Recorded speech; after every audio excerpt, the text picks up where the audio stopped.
Good morning, good evening, good night, wherever you may be in this beautiful world of ours. 'Tis I, Mike Martins, your housing discussion guru, bringing you another beautiful installment of Trends in the Housing Market. Broadcasting from Merritt, British Columbia, it is I, Mike Martins. And don't forget, if you want to support our transmission, please buy something from our eBay shop, link below in the description. Tons of cool stuff. I don't know if you guys know, but I've been selling board games and games all my life. And not my life, well, I have 14 years of my life, but did really well at it. Bought me a house. Anyways, guys, don't forget to hit the subscribe button if you haven't hit the subscribe button yet. It is Wednesday night here in the Pacific West Coast, Tijuana time. The local time is 8:22 p.m. And it's pretty much Thursday morning for the rest of the world, or Thursday afternoon if you're in Australia. Everyone is tuning into the comment section here, looking good. Guys, don't forget, comments are rolling tonight. And anything you guys want to ask or whatnot, just comment in the comments, or anything you want to add. I really like some constructive contributions towards the show. Stuff that, to help clarify certain things if we're all talking on a certain subject and blah, blah, blah. And somebody asked me if I'm going to do open lines again where people call in. I'm going to have to do open lines. I'm going to have to do a specific way to do it so we don't get so many crank calls. Because crank calls, they're funny. Some of them are funny and stuff. But the problem is with the crank calls, it takes away from the show and people calling in to say what's going on. And, it's really funny. And it takes away from the show and it makes it blah. You know what I'm saying? Anyways, everyone's in the comments there you go. There's the Walking Journey. Walking Journey, two-time world champion in the house from Conroe, Texas. Check out his channel. He's got a good channel. All right, guys, this is a very important episode because Bank of Canada has raised interest rates. What does that mean? Bank of Canada, UK, right here, is going to raise interest rates in August. Australia is raising interest rates. What is this? Blue USA Today, rate hikes going to push people into bankruptcies. Fed signals 2 more rate hikes this year. It is happening everywhere. Every single English-speaking country on this planet has lowered its interest rate to help stimulate stimulus packages or stimulate the economy. And there was a QE, quantitative easing, that went into place after 2007 and 8, if you guys remember. And I think they went to QE4, quantitative easing 4, and that's basically putting money into the markets to help alleviate and build this bubble we are now living in today. And then Hugh Jazz says, I'm still new to this. Please explain. This is the borrowing rate for banks by BOC. So what are the long-term implications? Oh my God. So when they raise interest rates, it means the cost of borrowing is going to go higher. When the cost of borrowing goes higher, people tend to borrow less. And when they borrow less, they buy less. And rates go up, exports start to go down, and our dollar starts to get weak.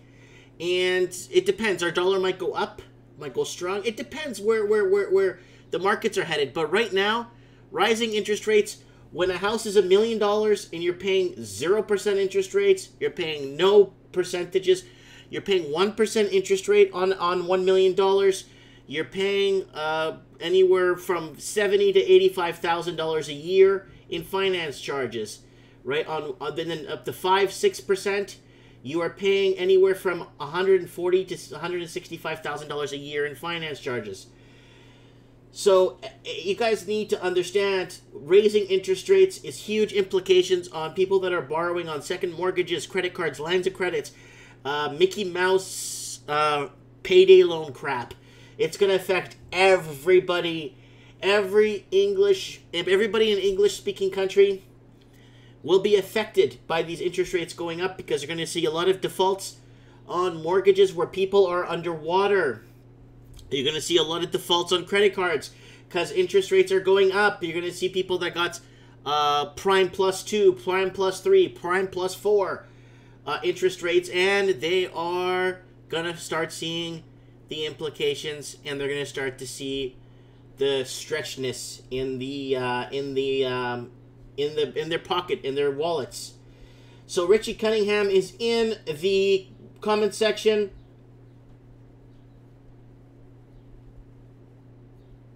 And Walking Journey says, for used cash buyers, low interest rates kills our buying power. That's correct.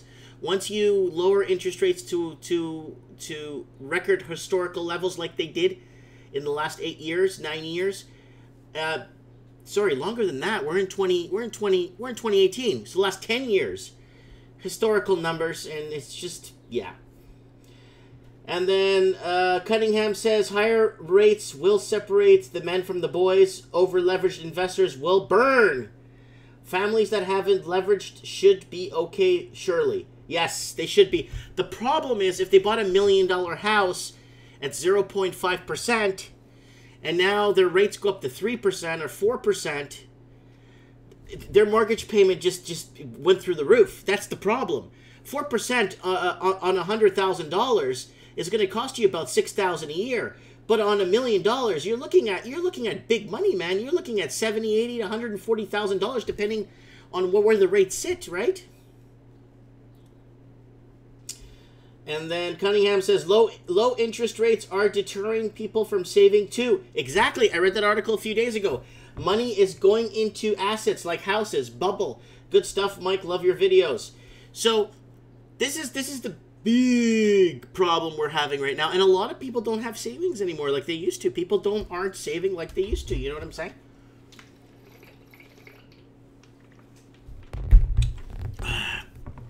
It's hot here. It's like 33 degrees Celsius. Bank of Canada delivers another rate hike. Key interest rates rise to 1.5%. Oh my God! Imagine it rose another 1.5. Oh my God! Well, it happened in the 80s like that, in the late 70s. Let's see what this guy has to say. See what this guy here has to say. By the U.S. government of actual tariffs on Canadian exports has made the situation more concrete. In the projections we're presenting today, we've added more negative judgment to our business investment forecast in recognition of this. We've also incorporated the effects of the U.S. tariffs on steel and aluminum and the various countermeasures implemented around the world. Box 2 in the NPR gives a flavor of the complex effects such actions will have. So let me summarize briefly. A U.S. company importing Canadian steel must now pay a 25% tariff. They may instead buy steel made in the U.S. or in some other country. Or, if no obvious substitutes are available, they may just pay the higher price.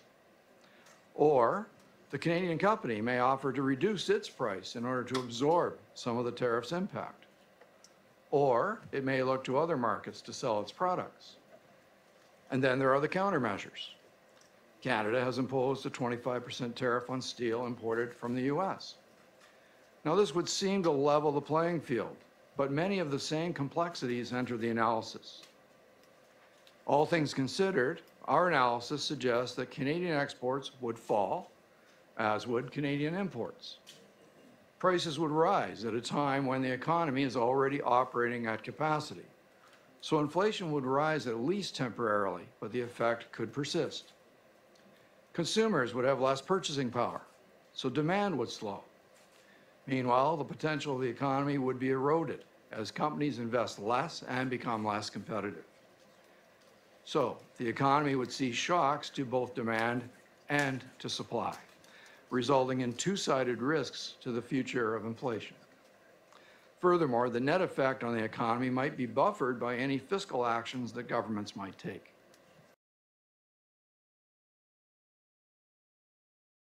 Okay, guys, let me add something to that.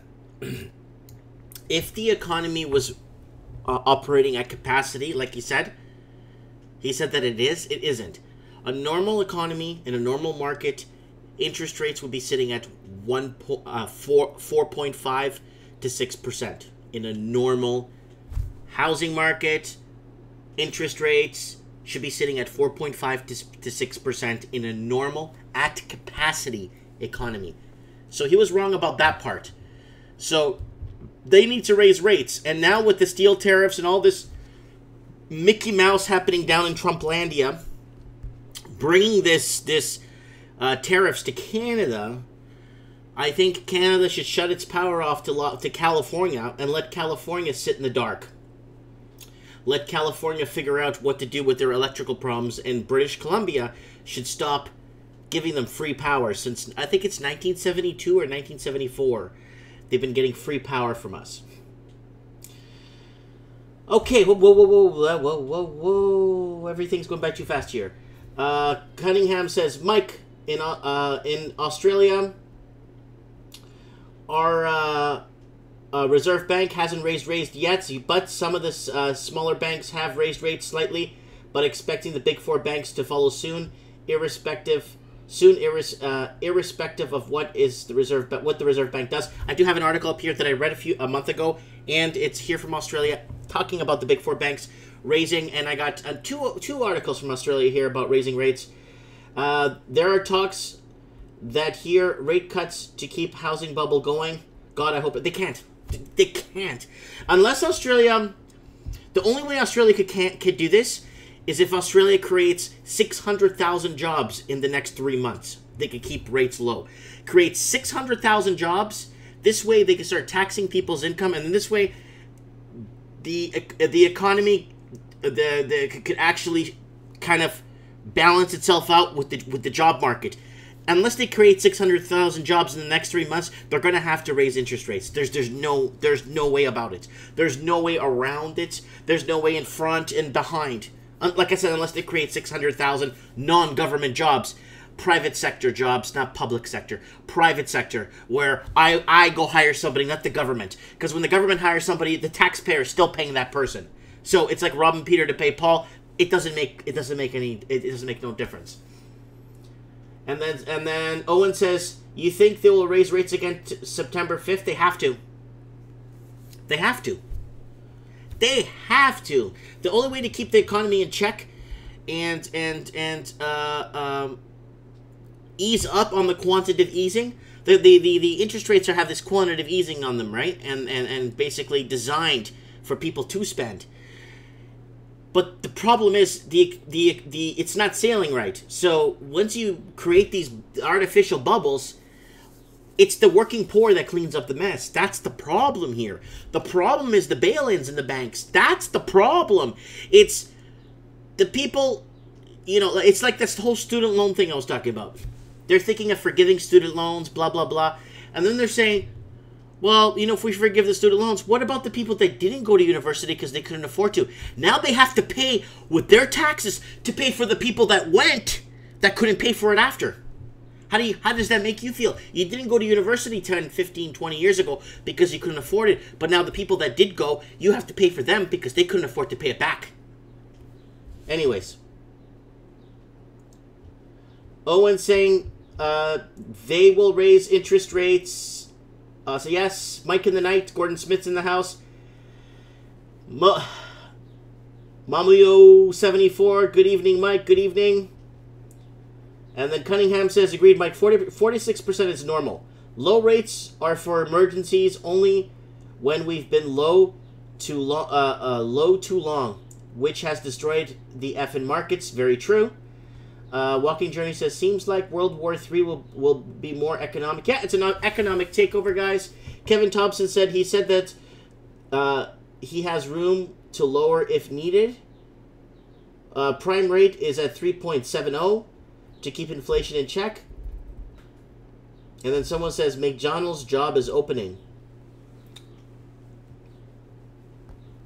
Oh, finance and economics is in the house, people.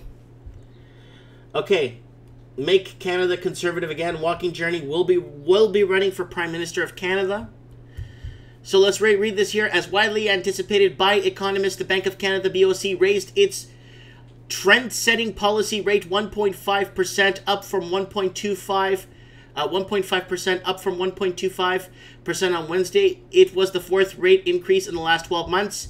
So the only reason why Canada is raising rates is because the U.S. is raising rates at a historical pace, and it's the best time to do it. Because when all else fails, you blame Donald Trump. If a plane crashes in God knows where over New Zealand, it's Donald Trump's fault. A school burns down in Wyoming. No, a school burns down in Haiti.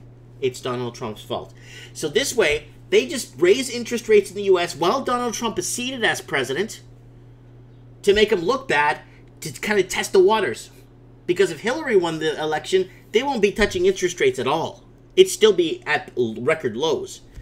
But because Trump is sitting there, it's like, let's make it look like so if something happens, we can just blame Trump.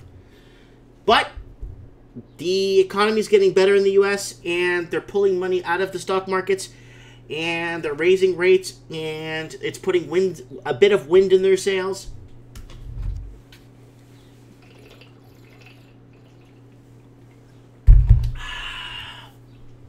Kevin Thompson said in the 80s you get 15% on savings account. Oh yeah, it was.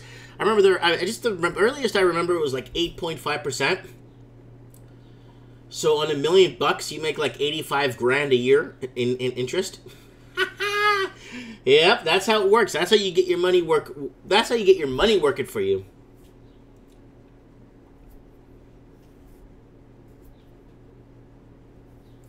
So Cunningham saying Trump gets blamed for everything. It's a joke.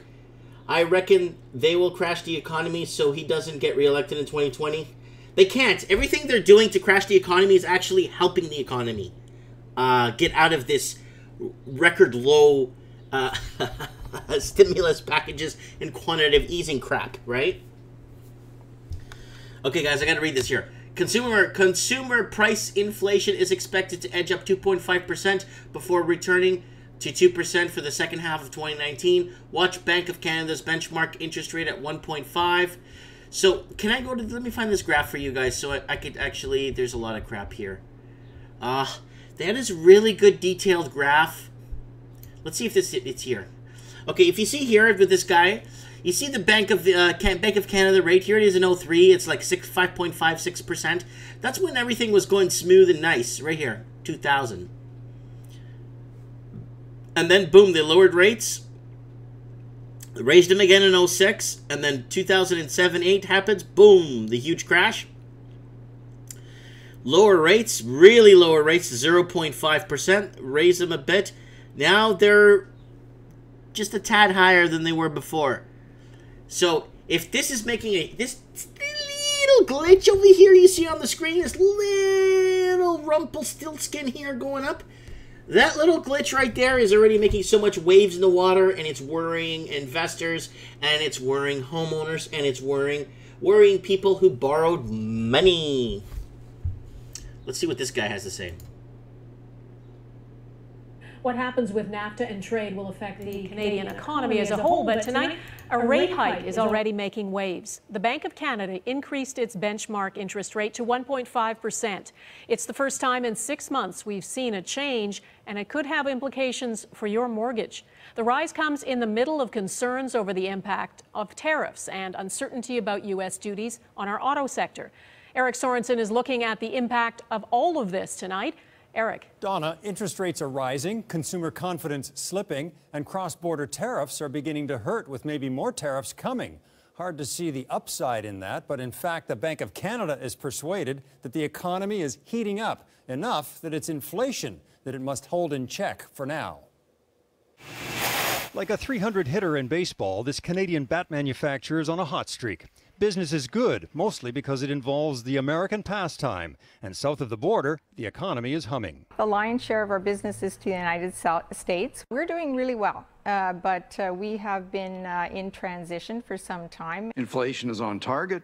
The economy is operating close to capacity. An ideal time to move Canadian interest rates higher. The U.S. tariff battle hasn't done too much harm to the economy yet, but if there are more tariffs... Tariff on Canadian-made automobiles and parts would have a much greater effect on trade and the economy. Then interest rates could take a hit. The economy has only just begun to heat up in ways that allow for higher interest rates. Go back 20 years and the rate was between 2 and 6% for a decade. Now, the financial crisis in '09 saw the rate plunge below 2% and as low as 0.5% as recently as last year. Now the bank is trying to return to historically normal rates. We have had 4 rate hikes since July of last year. The bank rate now at 1.5%. And if the economy holds, interest rates will keep rising. That, of course, is a worry for mortgage holders and anyone carrying large amounts of debt, especially if the central bank pushes rates higher. There's still a ways to go, probably a good percentage point or so. But at the same time, I mean, it's very mindful that there are these risks out there. Risks such as an all-out trade war. That's a real concern. I mean, obviously, anything that slows down the border is detrimental to all Canadian businesses that are trading with the U.S. In business, like baseball, nobody wants a batting slump. Yep. So, remember, guys, this is how the news likes to project things so people don't panic and freak out. Guys, 0.7 percentage points, 0.5 percentage points increase, even 0.25, a quarter percentage point, is enough to do damage if you have $2 million out. If you have a blended interest rates with multiple credit cards, it does add up. Because you're a human being, you work. And basically, you're working your buttocks off to pay off money that you've borrowed, right? It's almost like this. Hey, I'm going to give you this card. All you have to do is pay me back this card. You know, here's $100, here's 100, pay me back the $100, and we're clear. So that's at 0%. Okay, here we go, but I'm done. Now,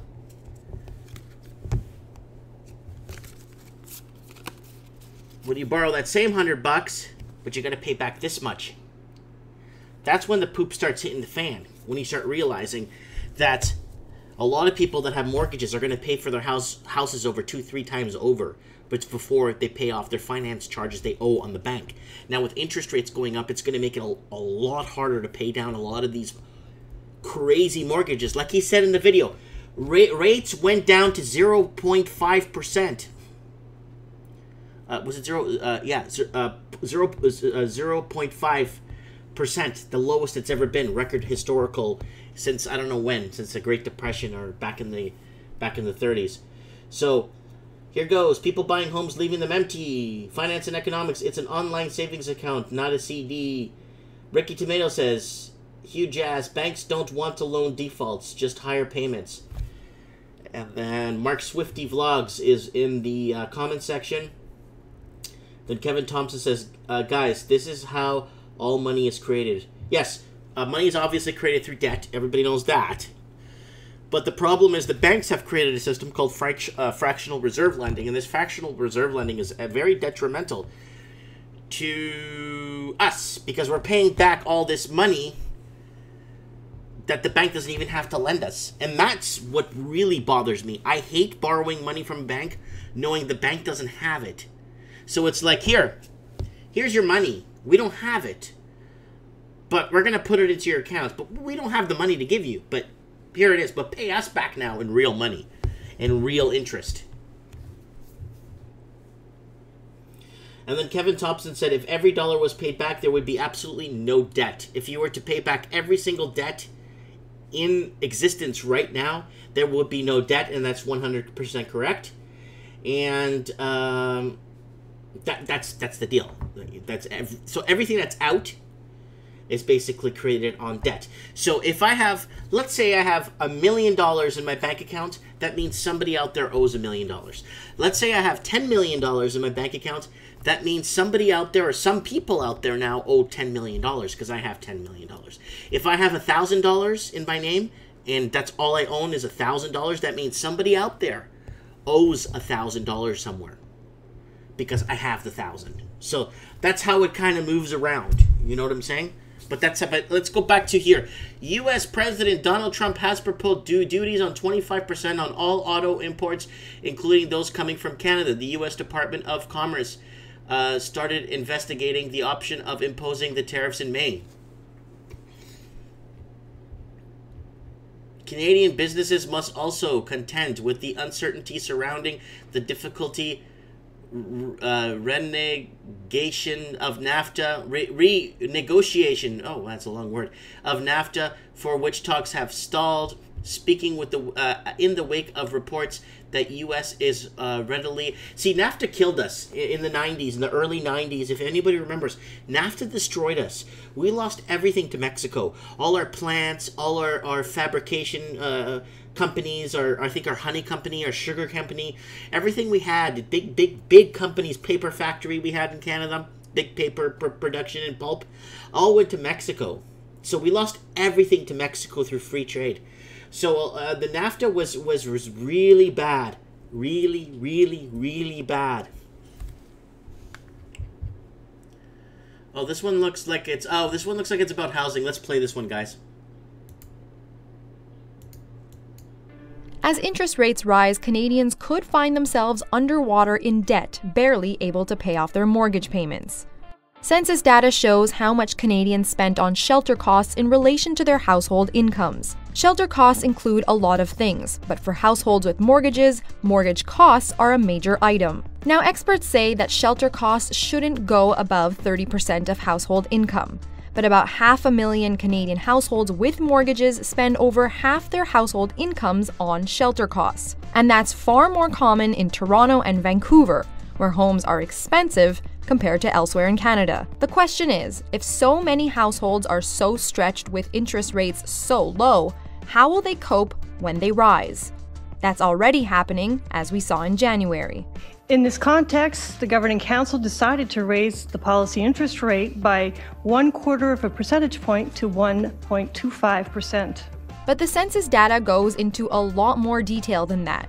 We can see down the census tract level, neighborhoods of a few thousand people, exactly where mortgage holders have to stretch to get by, even with interest rates so low. In Toronto, they cluster in Richmond Hill, parts of Markham, and eastern North York. The data forms a kind of flood risk map for mortgages. Question is, why is there such high debt in these areas? And the only reason I can think of is that people are spending a lot more money on their houses, meaning they're renovating and upgrading the houses. They're going to the very maximum amount that they can build on these properties and getting into the highest level of debt. Vancouver, where there's been a lot of concern about home prices, has its own pattern. There, overstretched homeowners form 4 careful, distinct pockets: in West Vancouver, in Burnaby, in neighborhoods in the West Side, and in Richmond. Where British Columbians sort of stood out compared to the rest of the country was 51% of them reported that they anticipated having to go further into debt in the next 12 months just to meet living expenses and debt payments.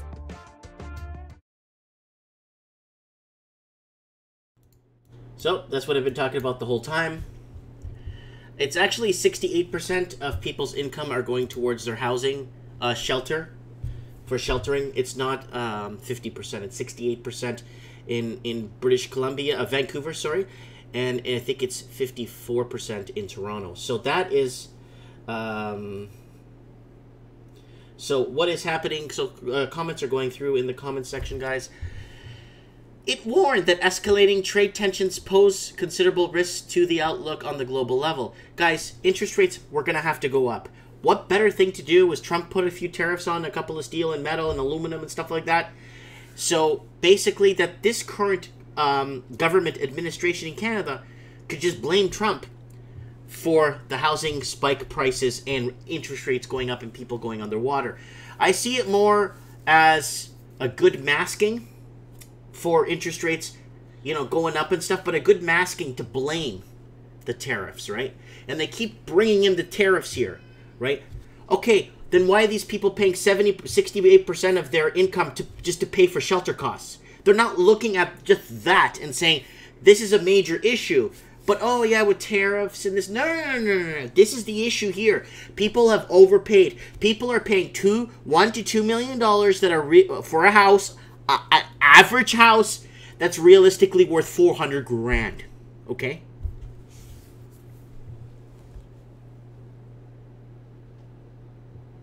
So Ricky Tomatoes has a good point here. So great, you build a massive house or renovate it to the nines. then what? Who's going to buy your overpriced house when you sell? Nobody. Because the working poor is either leaving the city or are moving back to their countries, because people are just not dealing with this pay-as-you-go lifestyle anymore. Pay as you go for everything. You know what I'm saying? It's like this whole thing that's happening around. It's like getting stuck in this really bad cell phone plan. Remember, guys, back in the days when you got into this really bad cell phone plan and it cost you an arm and a leg to get out of? This is what's going to happen right now. It's going to be horrible. And a lot of people are going to blame tariffs. They're going to blame Trump. They're going to blame everything. No! You borrowed the money that you couldn't afford to pay back, and then you leveraged yourself out, and any equity that was in those homes you used to buy your Jaguar or your fur coat, and then now you got to blame Donald Trump for that.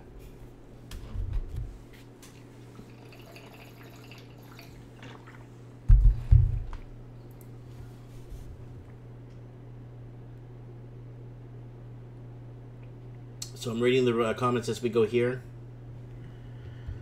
Looking ahead, the bank predicts Canadian growth will continue to see bigger contributions from exports and business investments, which were both stronger than expected in the first 3 months a year. Okay, if exports get slow, start rebuilding the Canadian middle class, start getting people real jobs, start building the Canadian middle class, so the middle class could be our #1 consuming culture. We could consume from our own people that give back and contribute to the building the economy and infrastructure and taxes through their work. A private sector worker, not public, you work for the government, forget it. I'm talking about a private sector worker that pays his dues, pays his taxes, is like gold. He works, he gets money, puts money back into the economy, spends into the economy, and then gets taxed by the government and gets redistributed back into the infrastructure. If exports go down, we need to rehabilitate or resuscitate the middle class in Canada. It's the only way Canada will get out of this.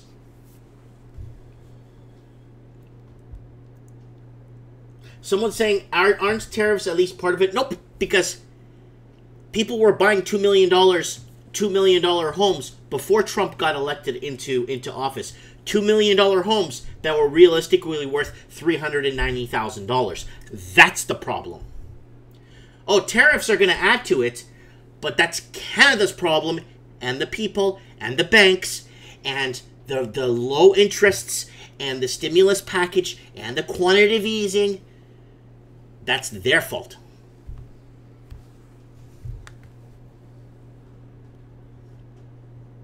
So Mr. Roboto is in the comment section saying, Mike, I think the best to have a stabilized cash position ready to buy these properties and stocks when they crash. It happens. Yeah, I got a little layaway fund that I've been putting to pick up some stocks. I've been watching key stocks I've been watching in the market. So if they do go down, it's you buy them for pennies to the dollar. Kevin Thompson said people keep them empty in the $3 million range. Yeah, homes are castles and huge homes stay empty in Canada. Remember that article I read? Guys, watch my videos on my channel about West Vancouver, how people are, like, weeds are growing up, the 5 feet, 6 feet high weeds. No one's cutting them or mowing the lawns and stuff. And yeah, they're just investments. Nobody cares. You know what I'm saying? Only homeowners who depend on rental income will rent. Too much risk with tenants. I have 2 who smoke on the sidewalk. Yep. Tariffs have U.S. scared in Michigan. Oh, sorry. Tariffs have us scared in Michigan. Yeah, it is going to be a problem. And then Kevin Thompson said, being a landlord can be a nightmare.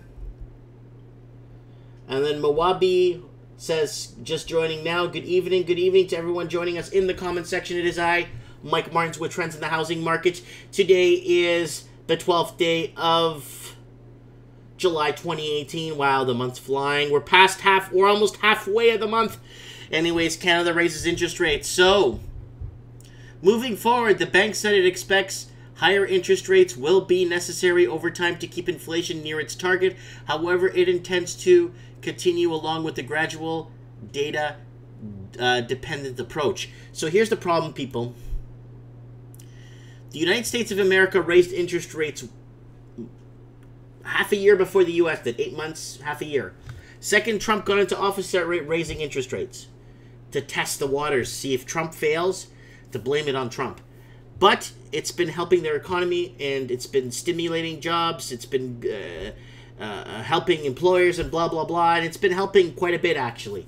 Because a lot of people, because remember, the average house across the U.S.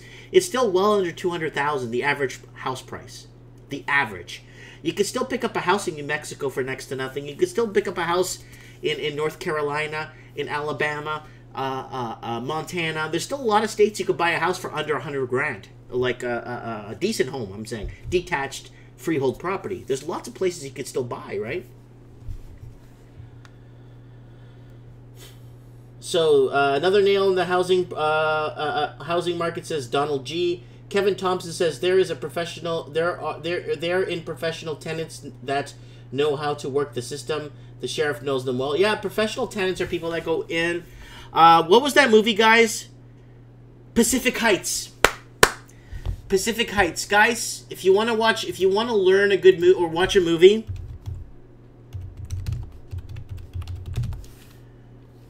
watch this movie, guys, please. It's with 1990 thriller drama. It's it right here. It's called Pacific Heights. If you haven't seen this, watch this movie. There's the Brooklyn Bridge right. No, is that San Francisco? No, it's the New York one. I think it's Pacific Heights. Michael Keaton stars in it. And this young couple buys a house. They want to get a tenant and blah, blah, blah. If you haven't seen Pacific Heights, download it, watch it. I don't know if it's on Netflix.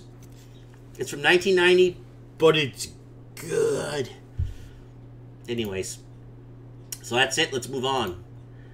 A raising rate guide to mortgages, HELOCs, GIC, savings, and more. The era of fantastically low interest rates ended Wednesday.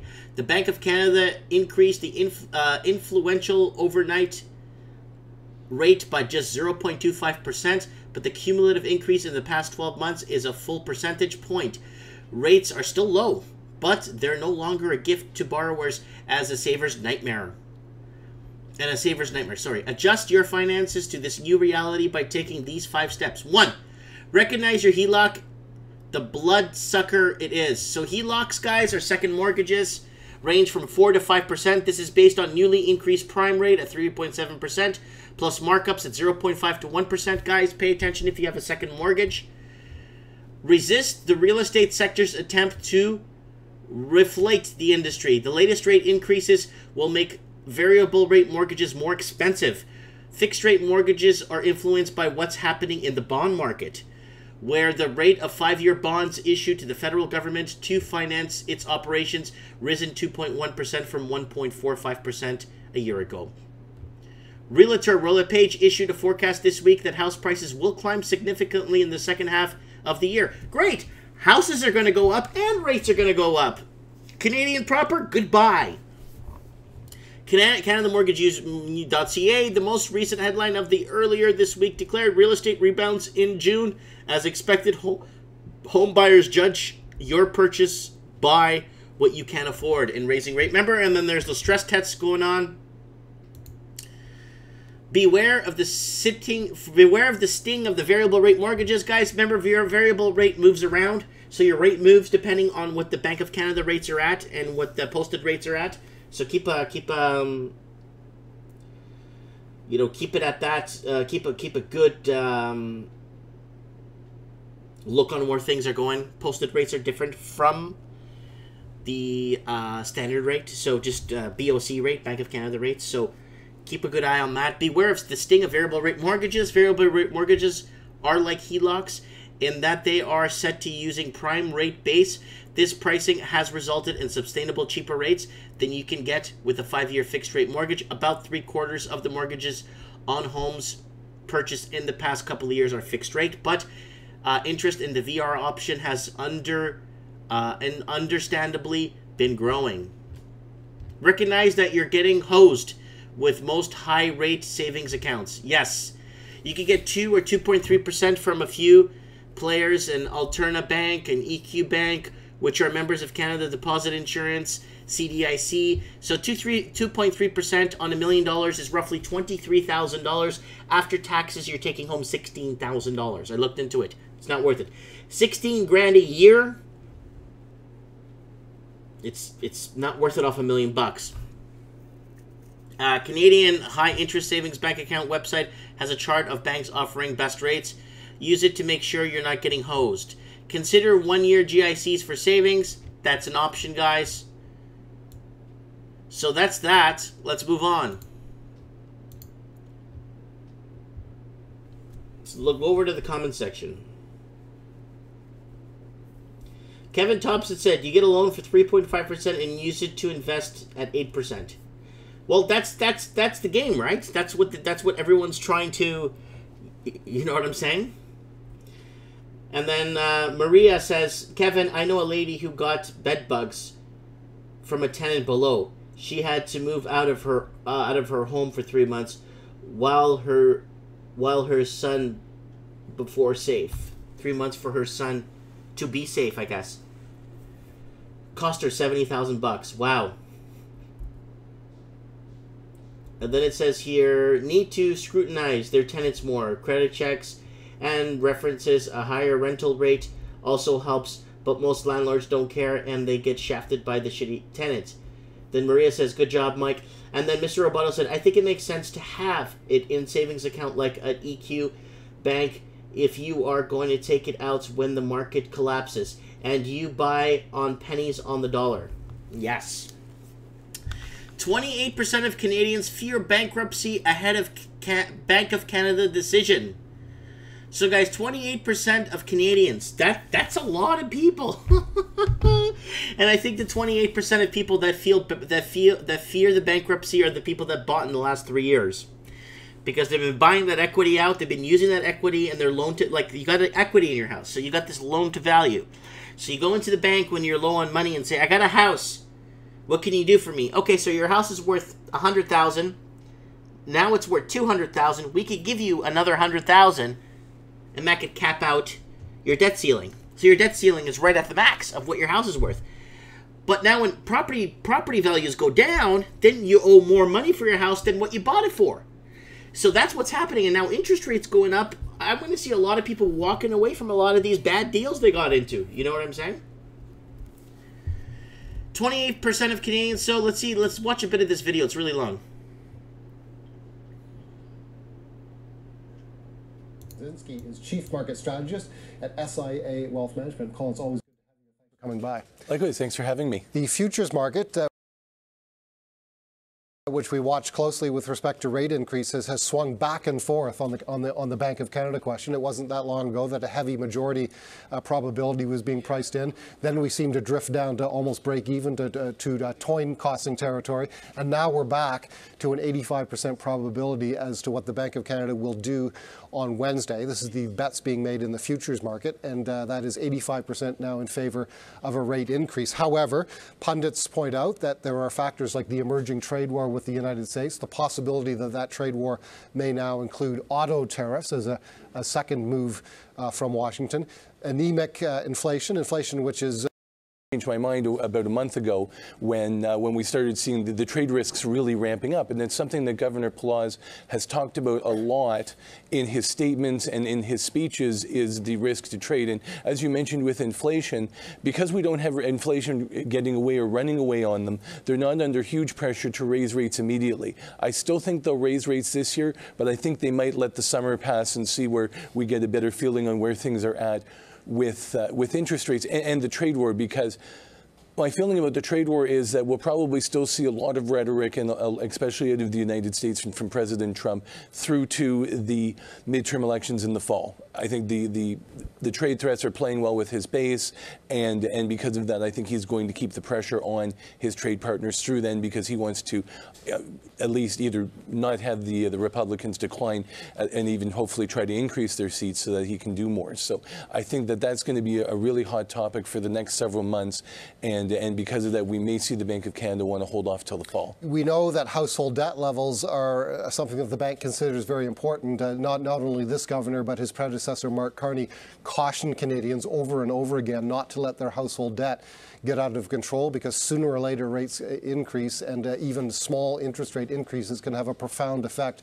on a household's ability to manage its debt. Here are some findings from that MNP survey that we referenced in the newscast at the top of the program. 61% of Canadians feel their debt situation has improved. That's good news.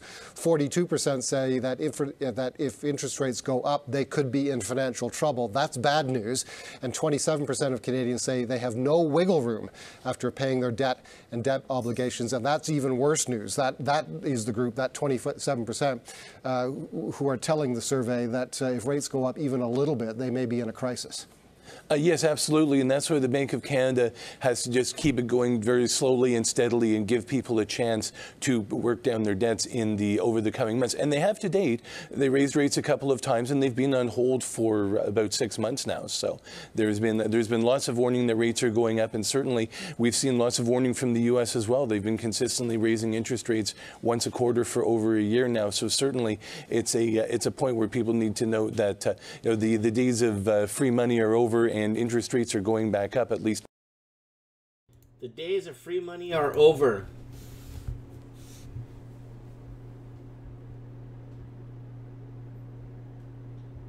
So Ricky Tomatoes is saying, Kevin Thompson saying average rental job in Toronto is $150,000.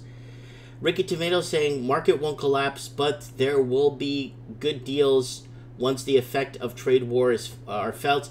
And if recession hits, well, then it's open season for investors. That's right. Kevin Thompson said prices have already come down in all sectors, including condos. That's correct. So this is it. 28% of Canadians are in a lot of trouble right now. And the wiggle room, 27% of respondents to the survey said that they have no wiggle room after covering their monthly obligation. Meanwhile, 44% they're within $200 of insolvency every month. 2 bills, $200 every month. So if somebody needs to get a tooth fixed, or if somebody's car falls apart on the highway, or their muffler falls off, and they need to fix their car, they're screwed. They don't have enough for the insolvency. And hold on, my son is knocking on the door. Hey, Antonio. Daddy's doing a show. Yeah. So it's my son, Antonio. Hi. Just saying hi to everybody there. And that's why I bought my house. I bought my house, but I made sure I paid for it. I bought it outright. Raise my kids and don't have to worry. Don't have to worry about them. So Steve the plumber in the house saying this rate hike is sending people crazy in the GTA. GTA is the Greater Toronto Area if you're watching this in Australia and in the US. And let's move on.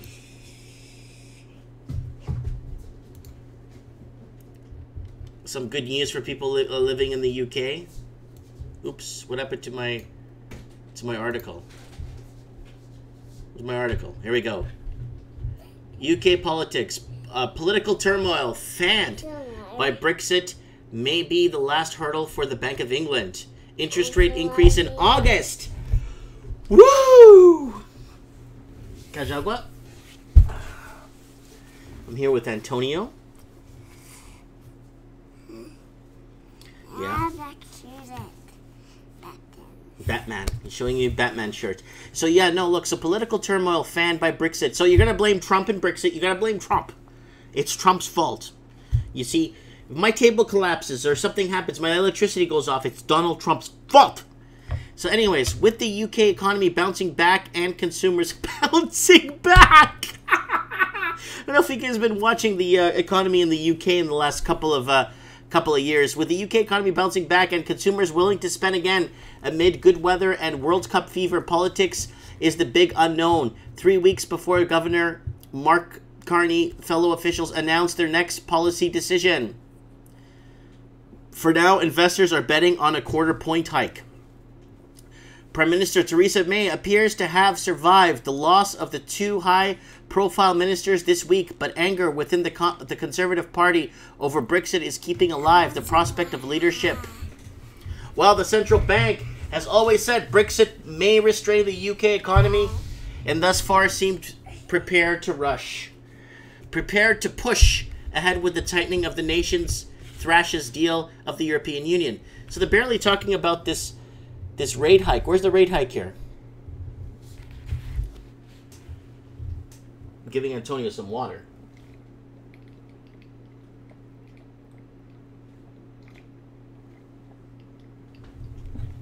Anyways, rate hike in the UK. So they're just blanketing it with lots of rhetoric of Brexit, just like Canada's blanketing the rate hikes with a lot of tariff wars. So there it is. UK wildcard, BOE's August rate hikes. Bloomberg, the Bank of England on course for August rate hike. There you go. Another big player picking up the story. Bank of England policymakers adjusting an upheaval to the statistic office of the very point when they need as much clarity as possible to help decide whether to raise interest rates next month. So interest rates are going to go up, guys.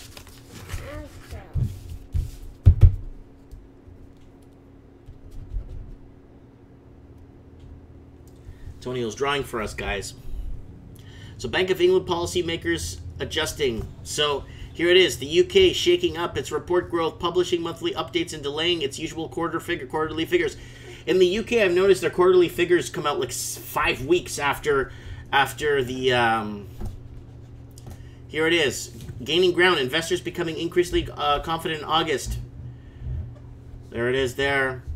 While the new system means the Bank of England officials won't have an estimate for a second quarter growth when the next meet, Governor... So where is it here? Bank rate. There we go. The latest development will sterling up 0.4%. Oh, that's going the British pound. I don't... it's not going into actual numbers here. It's just a talk right now. Macquarie rates may lead to other banks to follow suit.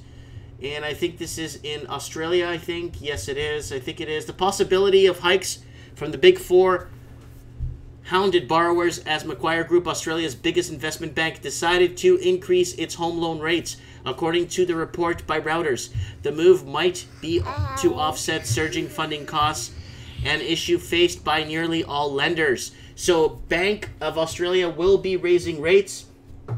Steve the plumber says the market is now pricing in another 3 rate hikes of 25 basis points by 2018 for a total of 2.25% by 2019. Someone says nothing is certain, Steve. Indeed, it is rather that bad when the average mortgage is well over $800,000. Yeah, if the mortgage was $260,000, $300,000, okay, you could pay 5% on that. It's okay. But when it's $1 million, $1,500,000, like in Vancouver, never mind the $800,000 homes in Toronto. Look at what's happening in Vancouver. And then people with second mortgages, yeah. Antonio's here helping me out. Antonio's my secretary tonight. Although the Reserve Bank of Australia did not raise its rates last week, Macquarie pushes through with its own hike and said that its mortgages rates will be climbing 6 to 10 basis points.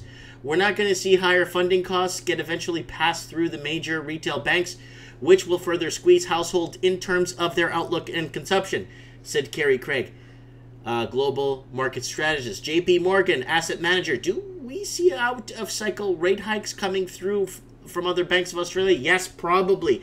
So other banks could be... So remember, there is the Bank of Australia rate, and then there's the posted rate by the bank. So necessarily don't reflect those. So it's going to be a lot higher. It usually is a lot higher than what, for example, Bank of Canada rates, and then it's obviously a lot higher what the bank's posted rate is. So don't get confused by that, guys. Average $400K mortgage just went up by $205 a month. Yeah. $800K mortgage went up $400. $1.2 million mortgage went up $600 per month. People are not looking at the big picture. You know, it's a big picture that you got to look at. Let's move on. The West Australian fears Big Four will follow after Macquarie Bank announces interest rate hike. Again, same article, different spelling. Boom, Australia, Big Four banks mounting pressure to lift interest rates. I read this last month. I don't know if you guys remember. I read it under a housing crisis. I read this article to you guys. There is a speculation they cannot afford the political fallout of raising interest rates while the Banking Royal Commission is underway. So here it is. So Banking Royal Commission has been put into place, what, 6 months ago? Because there was so much crap happening in the banks in Australia, and there was so much fraudulent loans, and underwriters were approving loans that shouldn't have never been approved, that we'd look at the loan and the credit and the income and you say, what the F is going on? So that was the problem there with that, with Australia too, and Canada and parts of the U.S. The U.S. suffered with this in 2007 and 2008 when they had the jumbo mortgages and all that crap, and they're signing up anybody towards any mortgage. Anyways. Yeah, considering that just $200 is a big burden on 27% of those in the survey. That was the survey that we read earlier. So if your muffler falls off your car, and obviously you're going to try to go to the mechanic and get it done for free, he's going to tell you you're going to need a new muffler, pipe, and a clamp. And guess what? It's going to cost you $700. And guess what? You don't have $700 because your wiggle room is $200. Yes. And then Kevin Thompson, BNN put an article that quoted Rate Hub starting at increase of $205 per month based on $400K mortgage. Does Kevin Thompson keep saying in the comments section, use the equity to invest?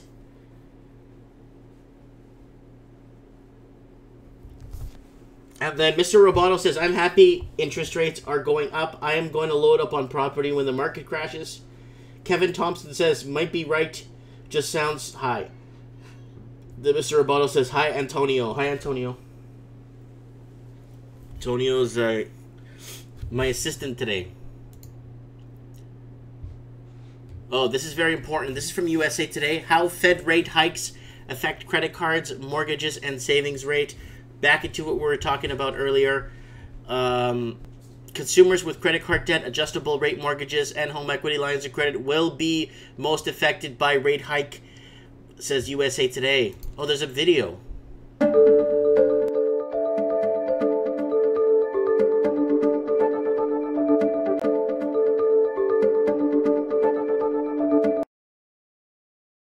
Guys, it's got music on it, so it might flag my video. Mortgages. The hike will impact mortgages rates and ability to pay them back. Forecasters predict the trade-off. Rising mortgage rates will be accompanied by improving economy. Bank savings rates, so you actually get money back on your savings. Don't expect a fast rise in your savings account. Low interest rates have spelled narrow profit for margins for banks for years. That's the USA Today network. So that's very important to see that. But in America, it's very different, remember, because the housing prices in America are very different. New York, okay, people keep talking about, oh, New York and this. No, okay, New York, they're talking about those palatial penthouse suites for $20 million and down Park Avenue, down Broadway, very high-end, down Manhattan. That's different. That's a different trend of people coming in and buying a $40 million house. That's different. That's a different cloth, right? In here, what's happening in Canada and Vancouver, Seattle, all these big cities, the problem they're having is people are buying up average homes and just leaving them empty and sitting on them. See, the people that buy those mansions or those penthouses in New York are actually living in them. You see, it's a big difference. You know what I'm saying?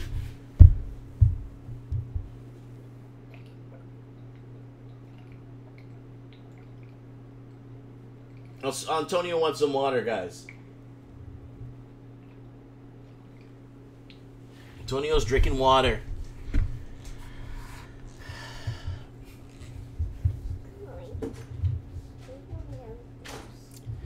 Bud, the new variable rate is 3.7% effective today. All the banks raised rates. So 3.7% on $1 million. Oh, that's a lot of math. That's a lot of math. Wow, that's a lot of math. That's a lot of money. That's a lot of cake per month you got to pay, plus your mortgage payment. So you got your mortgage payment plus the interest you're paying back on the mortgage. So everything becomes more expensive. You know what I'm saying? So I mean, you borrow $100,000, it costs you $4,000 a year. $1 million will cost you around $47,000 to $50,000 a year, and when it cost you a lot less before. So variable rate at 3.7%, you're still paying a lot of money on that $1 million. It's a lot of money to borrow back. I'm gonna pay back for what you're borrowing. That's why a lot of people say, "Oh, I paid my house off," but the problem is, it took me 3 times the value of the home to pay it back. So if the house is worth $100,000, it cost you $300,000 in finance charges, conservatively. You know what I'm saying?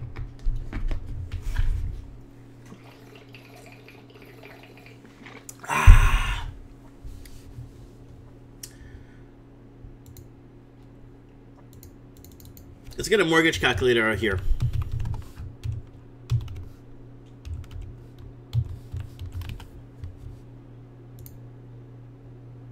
Let's go with some TD or something like this.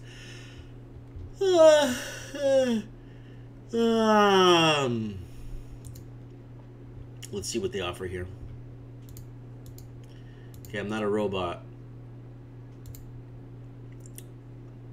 Oh Christ, find a branch. No, they're gonna call me and say, "Hey, do you want to apply for a mortgage?" No, I don't. Then why did you go on our system to, well, why did you put it up for? See if Scotiabank has one we could use. Here we go. Mortgage payment amount, $250,000. So average home, average. Okay, so here it goes. For $250,000 mortgage at 5%, 25-year amortization, your monthly payment will be $1,454. And that's $1,454 for 25 years. So let's see if it actually shows after. So that's the mortgage amount. So people that bought a 1-bedroom for $400,000 at what the rates are at now. Okay, this is the Scotiabank rate, $2,559. So from what you paid before for your $440,000 mortgage, pay attention. See this, guys? That's what you paid before for your $440,000 1-bedroom condo. And that's what you're going to be paying now. So you see what I'm saying? It's not looking good. Because that's the posted rate right now for Scotiabank. Scotiabank's, okay, let's go to variable rate. You want to argue? Let's go to variable rate.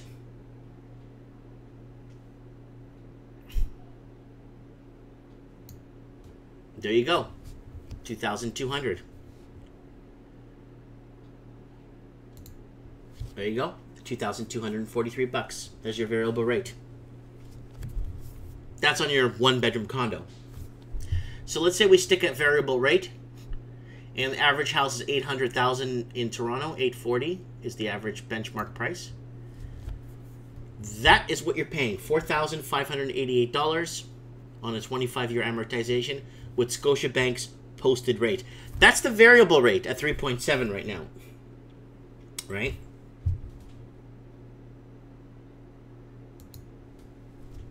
There's your monthly payment. $4,588. Regardless if you're renewing your mortgage, whatever you're borrowing, and if you're borrowing $900,000, that's what it's going to cost you. So let's say you want to do, let's say the average home in Vancouver, 1.5 at the variable rate. It's 1 point something million bucks. You're looking at $7,648. And this is what you used to pay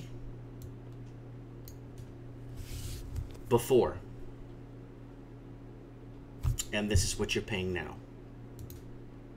So if you go with the posted rate, you're paying this right now. 5.6 is the Scotiabank posted rate, $9,243 a month.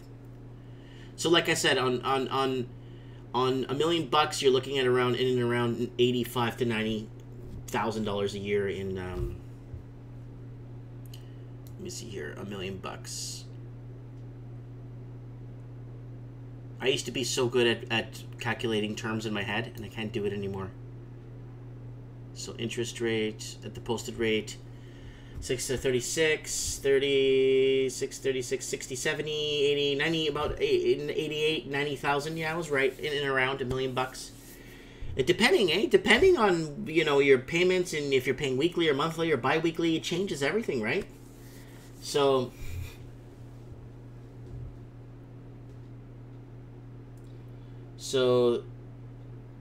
plus taxes on carrying the costs. Okay, there's a lot of conversation going here. Like I said, I could have locked into a fixed rate last month at 3.5. Okay, 3.5. 3.5 on $1 million bucks, you're still paying $5,000 a year, or $5,000 a month. So that's 5, 10, 15, 20, 25, 50, $60,000 a year in finance charges. So what was that house we saw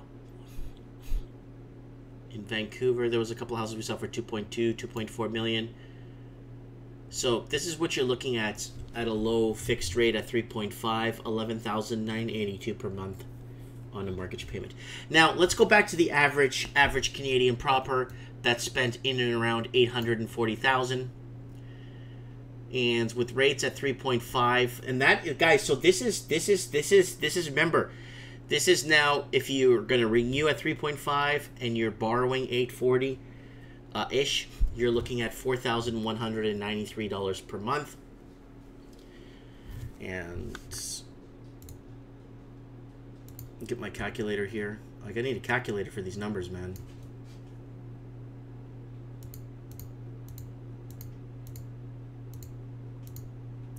Times 12.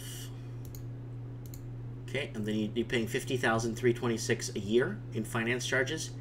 Then you divide that by 52, and you're paying $967.81 per week.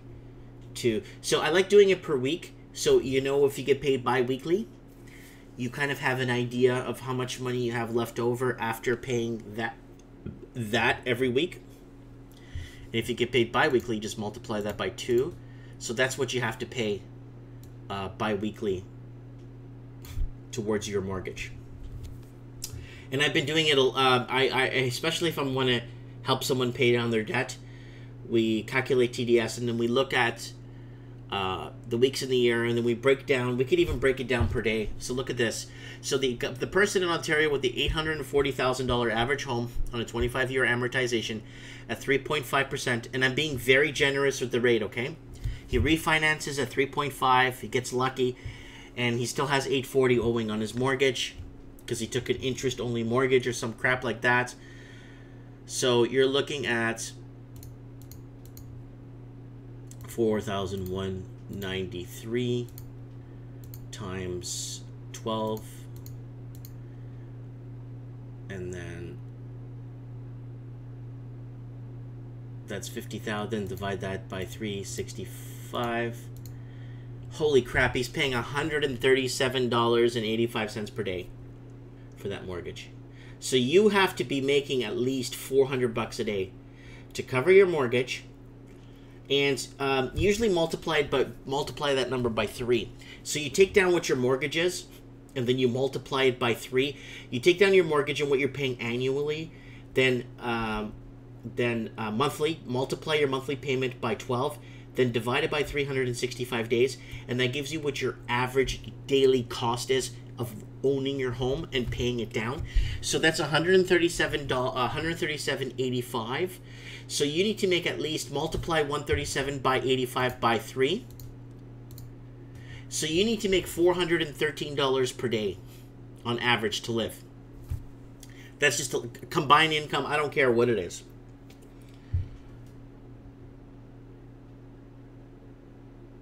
Yeah, Steve the plumber says, oh my God, the guy needs to make $500. Yeah, that's just basic mathematics, guys. And this is what I learned playing with numbers and financing and looking at stocks, derivatives, understanding the features markets, looking at bonds, looking at paybacks, looking at patterns in the markets. And I've been following the patterns in the housing market the last 6-7 years. This is what you need to pay. So Steve the plumber is 3.7%. So let's go. So $413 per day the average person needs to make for the next 25 years of his life. And that the thing is, that's including Saturdays and Sundays.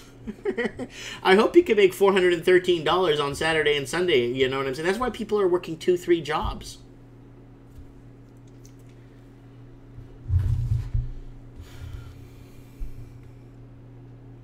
Yeah. Yeah, 400. So somebody else is commenting 413 per day, 7 days a week. Correct, right? Yeah, that's what you're paying per day on this amortization I have here in the background. This thing here. So now let's go with the posted rate. Okay. What was the posted rate? Was it 5.7% right now? What was the Scotiabank posted rate? Let's say 5.4. Okay, average house 840. Okay, let's get the calculator out. So that's 5,078.50 times 12 months equals 60,924, and divide that by 365 days. So, oops, I think I did that wrong somewhere. Hold on. Okay, that's 5,078.50 times 12 months. Yeah, divided by 365 days equals 166.94 per day. So I think I screwed up on the last one. I don't think I did. I think I did something different. But this is costing you $200 a day. So you know, oh yeah, then you multiply it by 3, guys. Remember the rule of thumb. That's how much it is to carry your mortgage per month, per day. See, my son was sleeping, but he's not. Multiply that by 3. So the guy needs to make $500.89 per day. So $500 per day. So someone's got to make that money somewhere. That's net. That's not gross pay.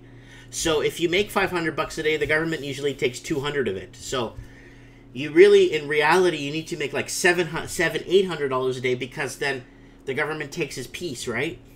That's if you're not eating, right? And then Mawabi is saying, what about property tax, maintenance, water insurance, gas included in these costs? No, of course not. That comes from heaven. That money for that comes from heaven.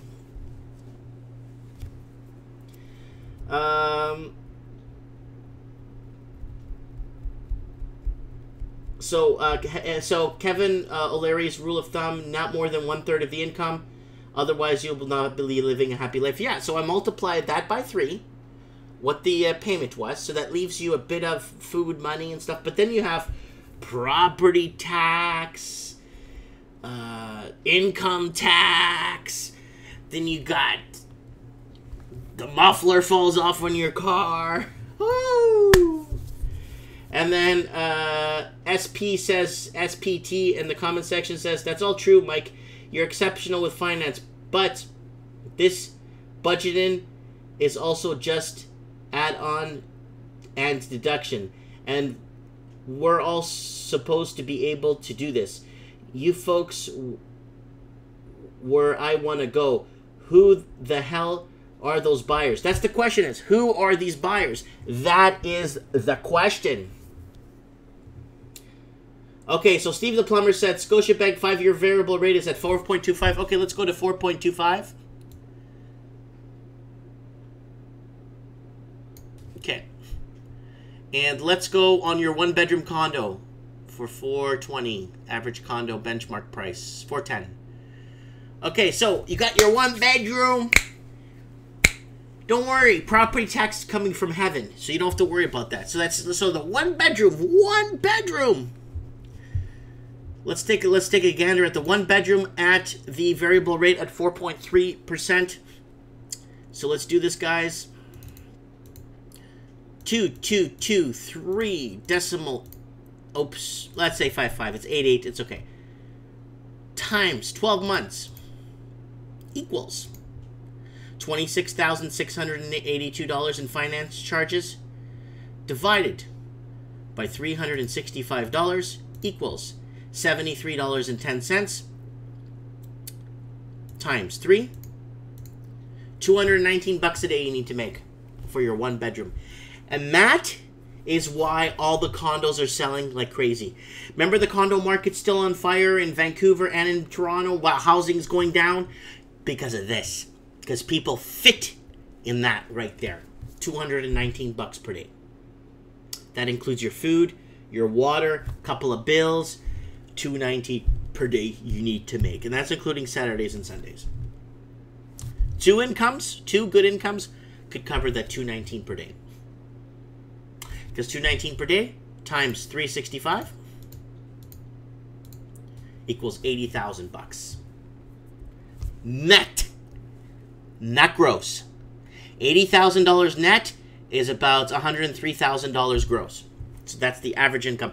That's why all these little condos and stuff are through the roof, and people are paying whatever they can or bidding on them even though they can't afford it, because that is what they can afford to buy right there.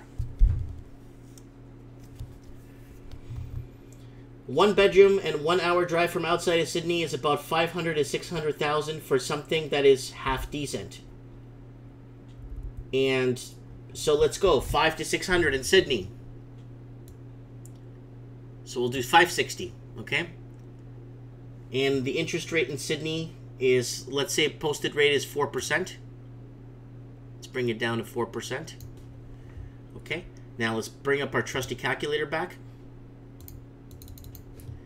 So that's 2976 decimal 15, right?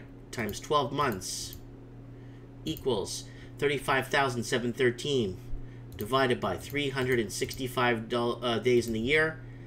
97.84, $100 pretty much a day to cover your 1 bedroom condo 1 hour outside of Sydney, times 3. You need to make you need to cover $293 per day to cover that. Okay? Multiply that by 365. You need to average $107,000 per year net.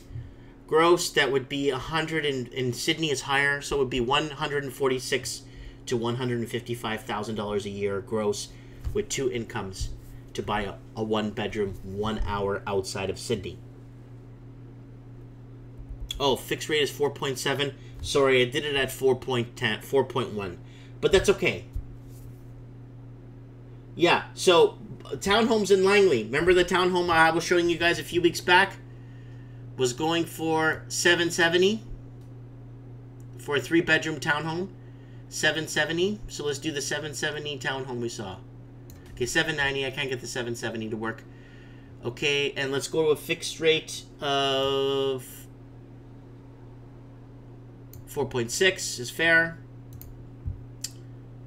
And let's do this again. So that the townhouse, and it looked like the townhouse, if you remember the photos I showed you guys, it looked like someone hasn't cut the grass in 40 years, and the fence is fallen over, and it's going to need at least 50 grand or 40 grand in siding and new windows and all kinds of crap. So you're looking at 4416 decimal 46 times 12. Okay, divided by 365. Cover the mortgage is $145 a day to cover your mortgage. Okay, multiply that by 3, so you're living a normal life. That's $435 per day, putting you at $158,992 per year net you need to make. Remember we did this calculation, and that was gross, $190,000 the dual incomes just to pay that $790,000 townhouse in Langley. So, do you guys understand what I'm trying to say here? This is what I've been trying to say for the longest time. Pay attention. This is very basic mathematics. Okay? Breaking down. I like to do it per day. Okay? Now, for giggles, let's do...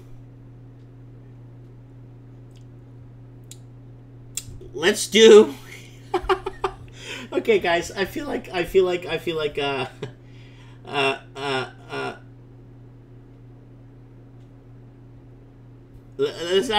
getting funny here.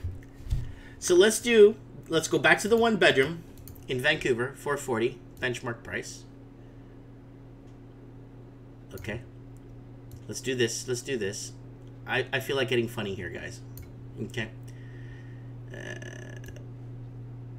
Okay, let's fix this. Okay, watch this one, guys. You ready for this? Pay attention.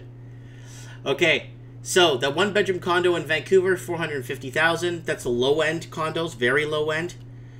Okay, so it is $2,642.90 per month times 12 months equals $31,714 times divided by 365 days, $86.88 times 3, so you could live comfortably. You need $260 per day. But hold on. Divided by 24 hours in a day, it's costing you $10.86 per hour to live in a one bedroom, 400 square foot closet.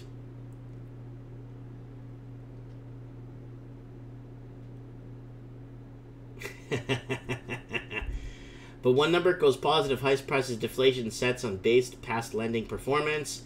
W says, hold on. If you earn $500 a day, your tax is 50%, so you need $1,000. Yeah, so I'm going with net. WSW. I said it earlier. I'm going with net. So yeah, you need to make like I said. So that's $10 a day. $10.86 per day you need to make per hour for your one bedroom condo. So you got to find something on eBay to do. You got to sell maybe 24 items a day or 30 items a day to make up that hourly cost. Someone says, welcome to Canada. If you exclude holidays and weekends, your day rate will go higher. Okay, so there's 52 Saturdays and 52 Sundays. That's 100 and something. So 100 and something days. So let's say 260, right? So let's go back. Let's go to working days for your one bedroom. So 450. Sorry. Let's go to working days. So let's say 260, okay? So 2,642 decimal 90 times 12 equals 31,714 in finance charges, right? Okay, divide that by 260 working days of the year that you actually work equals 121 times decimal 98 times 3, because you need to multiply that by 3. You got to cover that's just your rent, your mortgage. You have to eat property tax, strata fee, whatever other payments, transit fees, whatever you're paying, right? Income taxes, all that crap. It adds up, right? Times 3 equals, so $365 per working day you need to make for your one bedroom condo. And then divided by 24 hours a day, that's $15.24 working days.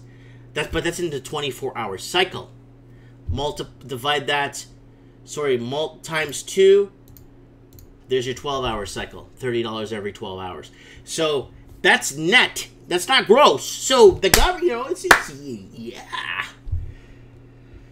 So I kind of wanted to put that out there so you guys could understand the basics. Oh, I'm getting a one bedroom. It's only $450. $450. It's not that bad. Yeah, it's bad because a one bedroom realistically is supposed to be $90,000. Okay, so let's go. What the average? Okay, let's go to North Carolina. We're looking at one bedroom condos. Okay, that was way too low. They were like $50,000. Okay, let's go to South Carolina and get a really classy one bedroom for $95,000. Okay. Really, North Carolina, okay? $95,000, a very classy one bedroom, okay? And interest rates are a bit lower, okay? So, this is what you're paying in North Carolina. I could bring up some listings for you guys on another show. I could do some listings and actually show you the listings. So I'm not, people, $95,000 for one bedroom, what the hell are you talking about? Yeah, there's tons of them out there. So, 496.31 times 12, and then divided by 365 days is $16.31 per day if you live in North Carolina for your housing costs times 3. So you need to make on average $48.95 per day. And for the average person living in a one bedroom in North Carolina that could make $48.95, I think South Carolina, is a work-free state. So you don't get taxed as much. I think it's a work-free state. I'm not sure. So you'll be taxed less. So you're looking at about $58 a day you need to make. So like if you work at Blockbuster, I'm saying not Blockbuster, at Walmart, and then your wife maybe works at the Coke factory there, or somebody's working at a packing plant or something, making $12-13 an hour, you could live a decent lifestyle still. That's times 3. That's including all your food and everything, and subsidies and stuff you need to live. So yes, small town Canada can be very good if you have a job and you could work from home. Anon says jobs aren't secure. You'd work 6 months or so, then have to move. Bit hard to do when you get a loan. Yeah. Then SPT says, okay, fair. But now it's 6.7. Do the math. No good. And then in many area in Toronto, North End, they're starting bachelor's apartment at $400,000. Again, this $94,000 for an average apartment in South Carolina for a one bedroom, it's very fair. And that's a very upscale. Marble countertops, beautiful polished floors. I mean, like really high end appliances and very good efficient stuff in your thing. I mean, really high end. Washer and dryer in suite, 700, 800 square foot one bedroom, not a 400 square foot closet. You know what I'm saying?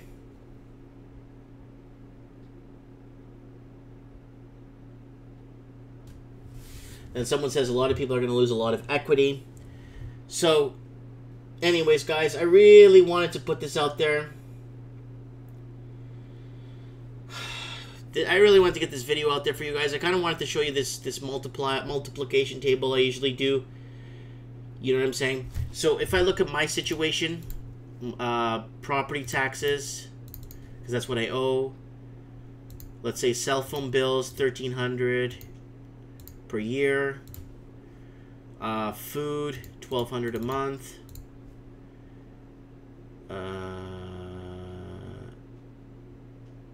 Oh, no, I gotta do it like this. Hold on. I'll do it like this.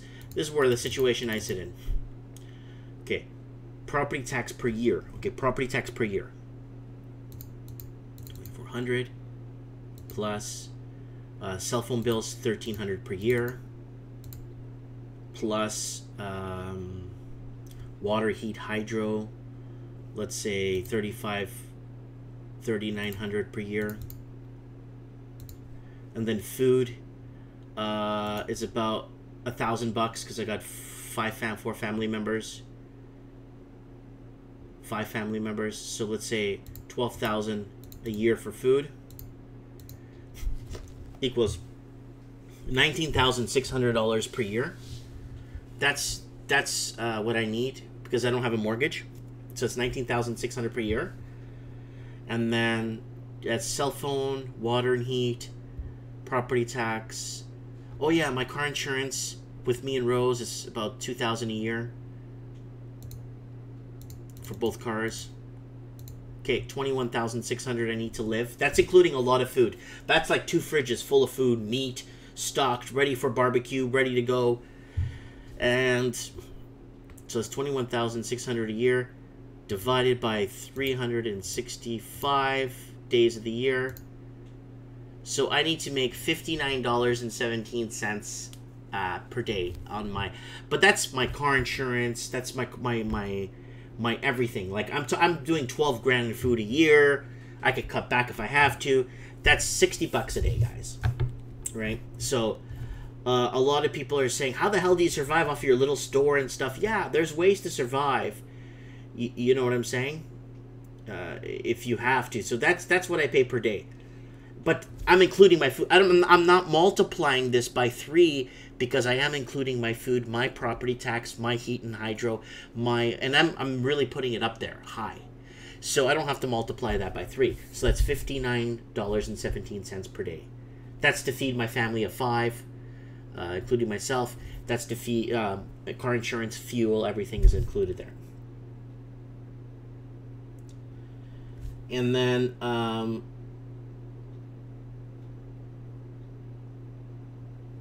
Kevin, yeah, guys, Kevin Royal Page Thompson is in that house. So he keeps saying, guys, go out and buy.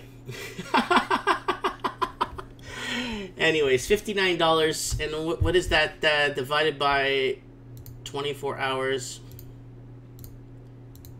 $2.46 per hour to maintain my lifestyle, guys. And I'm grateful for that. I'm super grateful. I'm head over heels grateful that it's costing me $2.46 per hour to maintain my lifestyle.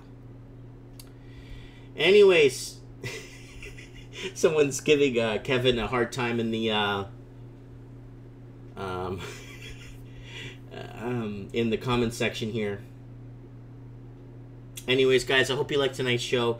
I really appreciate the support, guys. And if you want to support the transmission and buy something from my eBay shop, in the description below, you can see what I have. Lots of good stuff for Christmas, guys. Don't be cheap. Lots of good stuff. Lots of good stuff for the family. Research some of the stuff I'm selling, and support local business, guys.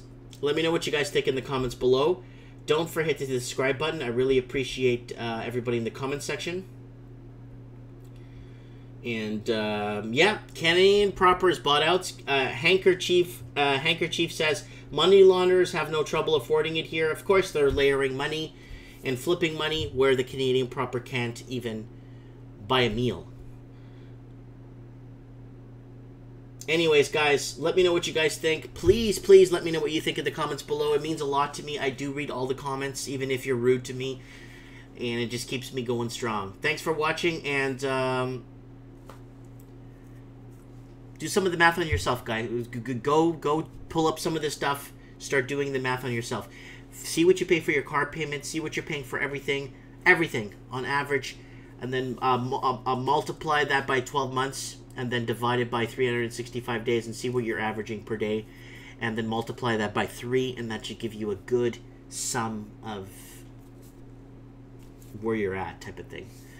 Comment below. Thanks for watching. Good night. And God bless.